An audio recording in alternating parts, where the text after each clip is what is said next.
Bienvenidos nuevamente a Caminando con el Tarot. Para hablar de esta carta quiero iniciar con un aforismo de Balzac que se llama Sitem Samarra, que contiene la verdad de sus distintos aspectos. Un criado encontró a la muerte coronada y cubierta con una capa negra en la plaza del mercado. Y le pareció que le hacía una señal.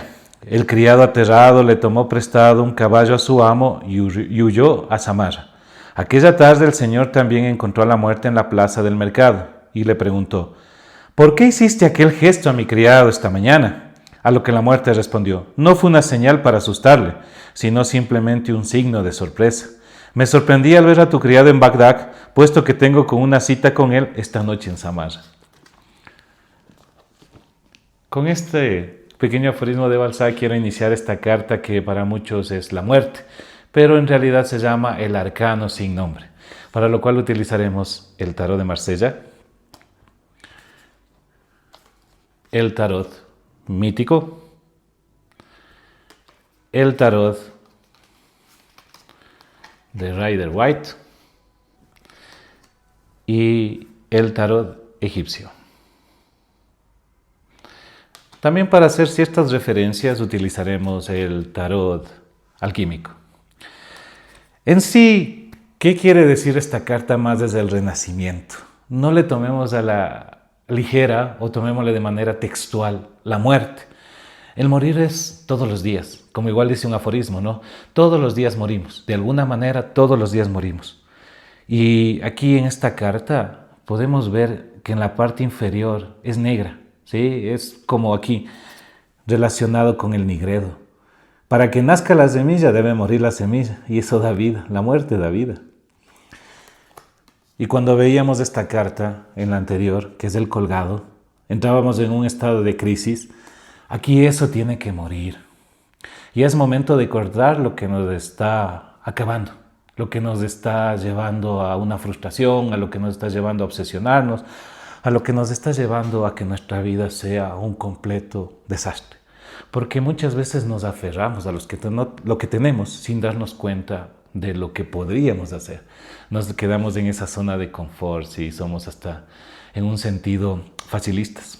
Nos gusta manejar lo que para nosotros está ahí, sin darnos cuenta todo lo que podríamos lograr. Hay que romper con esos paradigmas, tomar en cuenta lo que dice la carta egipcia, ¿no? La inmortalidad. En este sentido, la muerte para los egipcios era súper importante. Ellos le veían como una transformación. Por eso esos rituales mortuorios que tenían los egipcios, ¿no? Que hasta el cuerpo lo tenían de una manera tan espectacular para su viaje a la otra vida. Y hay algo que me pareció interesante relacionado con lo egipcio. Voy a tomar 3 cartas del tarot de Rider-Waite, que son el sol, tengo al loco y tengo a la muerte en las 3 cartas. Sí, y las 3 cartas tienen algo, una similitud, que es la pluma en su cabeza. Tienen una pluma en su cabeza, a diferencia de la carta de el loco y el sol, que su pluma está muy erguida, está excelentemente erguida, mientras que en la carta de la muerte, su pluma en la parte posterior se encuentra caída. El tarot alquímico nos habla del nigredo, de la sustancia que tiene que pasar toda persona antes de, o toda sustancia antes de convertirse en algo en potencia. Transformar el plomo en oro, como lo decían los alquimistas, pero tiene que pasar por un proceso de putrefacción para volver a tener vida. Es un renacimiento. Y si nos fijamos, la muerte, aquí, en la carta de Rider-Waite, camina hacia la izquierda, la oscuridad, el final, el atardecer. Y tenemos también a la muerte como el nacimiento de un nuevo día. ¿Por qué tomamos este aspecto de la muerte no de una manera negativa, sino de una manera positiva? Porque es momento de cortar con lo que nos hace daño. El Salmo 90:12 dice lo siguiente: enséñanos lo corto que es nuestra vida para que podamos volvernos sabios. Es tomado de la Biblia, ¿no? Enséñanos lo corto que es nuestra vida para que podamos volvernos sabios. Y recordemos el camino a Samarra que les leí al inicio. Ese trayecto que usted está haciendo, esa invitación que tenemos, porque lo único seguro que tenemos en la vida es la muerte. Pero ¿qué estamos haciendo en ese trayecto o en este viaje que hacemos hasta llegar allá? ¿Qué estamos haciendo en nuestra vida? en qué hemos cambiado, qué hemos disfrutado, de qué manera lo hemos tomado. A veces le tomamos también al esqueleto como esa resistencia a los cambios, pero ya es momento de dar esos cambios. La guadaña que tenemos también es como una luna creciente. Esa luna creciente relacionada con Saturno, el tiempo de cosechas, la disolución, la descomposición, la renovación y la regeneración del ser humano.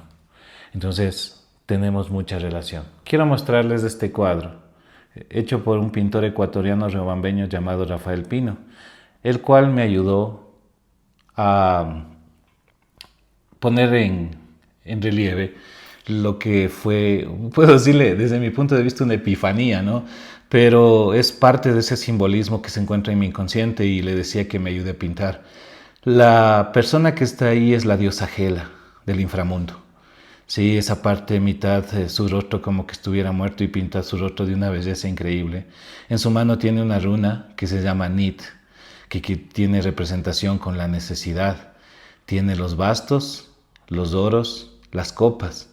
Y desde las copas se levanta el fénix, porque nuestra emoción nos mueve, es la motivación, el amor, los sentimientos, hacen de nosotros personas capaces de entender la vida desde un aspecto muy diferente.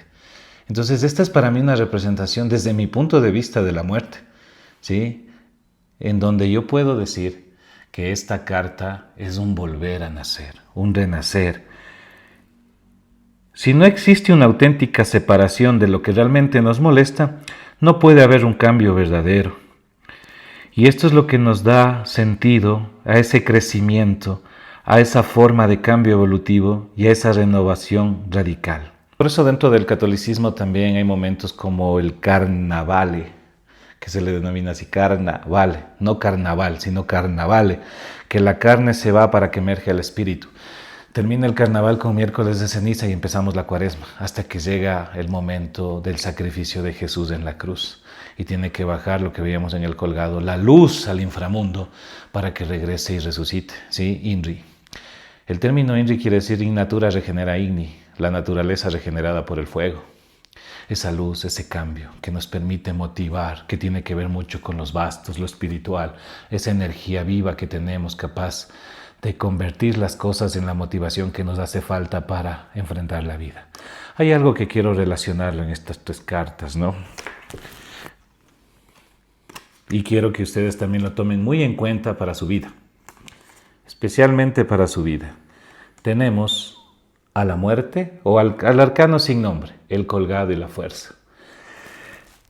La fuerza va a representar lo que es Aleros, el arcano sin nombre al Thanatos, y usted es el colgado.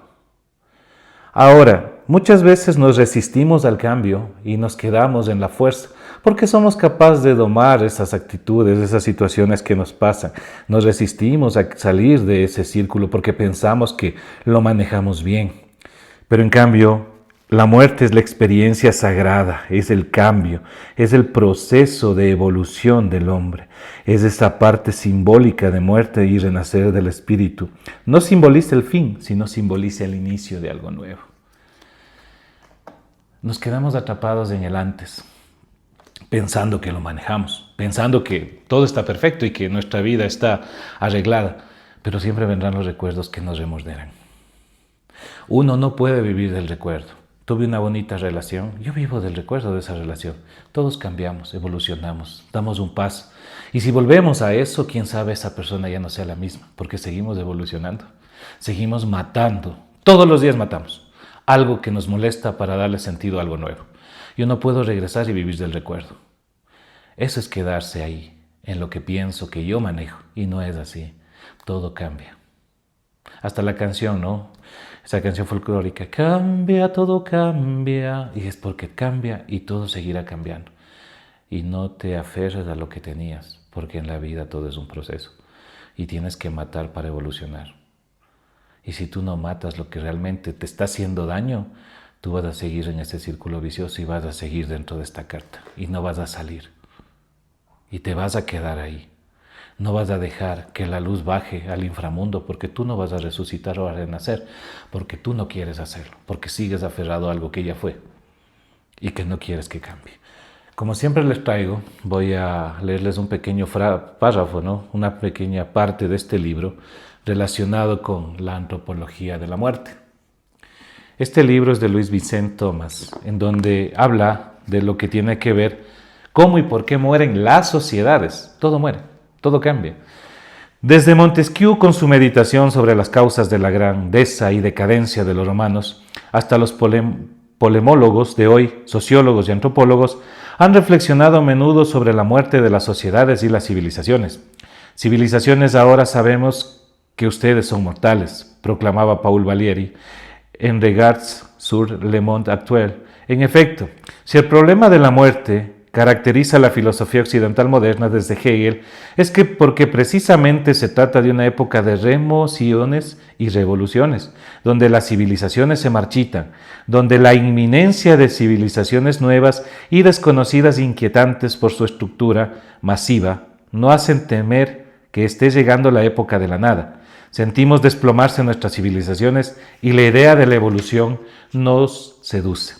¿Habrá un mañana, un porvenir? O más bien esta aceleración del tiempo nos conducirá a la abolición de toda la historia, como anunciaba Cournot, o a esa estabilidad y ese sosiego tedioso que tenía Proudhon y que él llamaba la siesta eterna del género humano, y a la vez hacemos de la muerte que adviene una experiencia más dramática.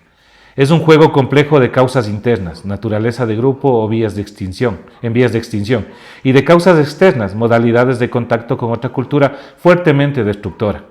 El que explica el estado de degeneración que presentan ciertas sociedades de hoy, los grupos, subraya pertinentemente Eric Camerton, se descomponen a menudo porque no tienen objetivos o función auténtica, o porque no están considerados por sus miembros como medios válidos para lograr los fines que ellos proponen, o también porque solo suscitan una identificación afectiva insuficiente.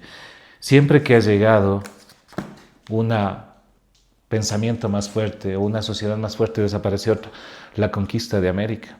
Casi desapareció en su totalidad todo lo que es sus pobladores, y ni siquiera fue por las guerras, fue por las enfermedades que trajeron. Eso fue lo que realmente casi exterminó a toda la población americana durante la conquista española, portuguesa, porque no tenían todos esos anticuerpos para enfrentar a la enfermedad.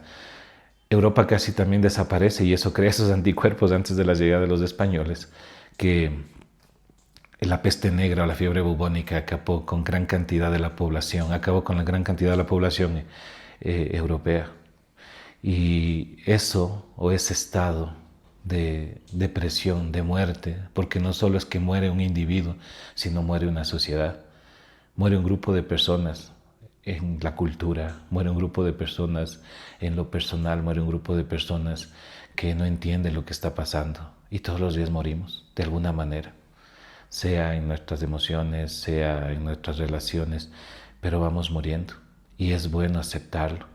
Y ahí es donde entra el tarot mítico, en donde usted puede ver aquí que se encuentra Hades con su casco de invisibilidad. Junto a él están unos niños en la parte de atrás del río Estigia, ¿sí?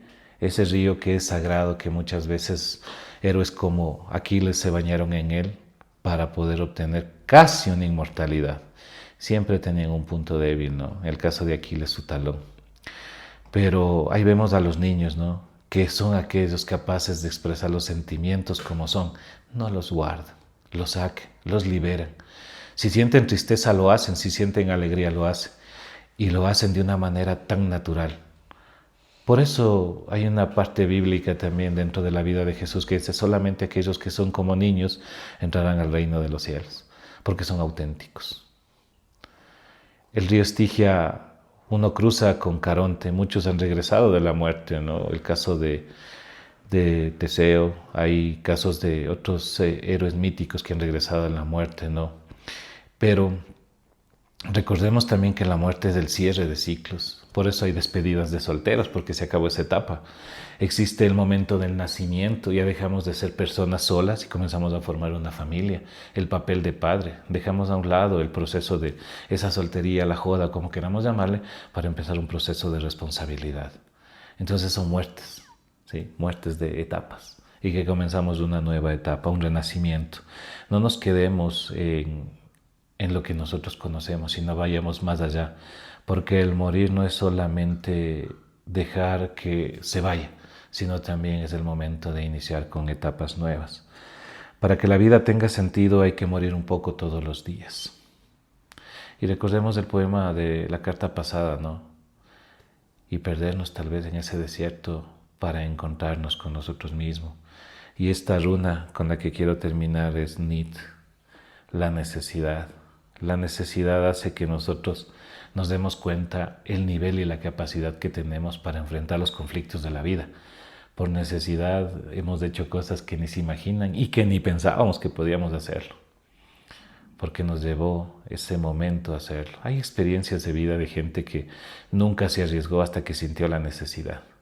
Y esa es esta runa, Nid, la necesidad, relacionada con la espada de Sigfredo cuando cortó la cabeza del dragón. Esa necesidad que tenemos, esa necesidad de desarrollarnos, esa necesidad de vivir, esa necesidad que nos hace cada día más fuertes. No lo veamos solo como algo negativo, también veamos que eso nos va a permitir crecer como seres humanos. Bueno, muchas gracias y nos vemos en la próxima carta de Caminando con el Tarot.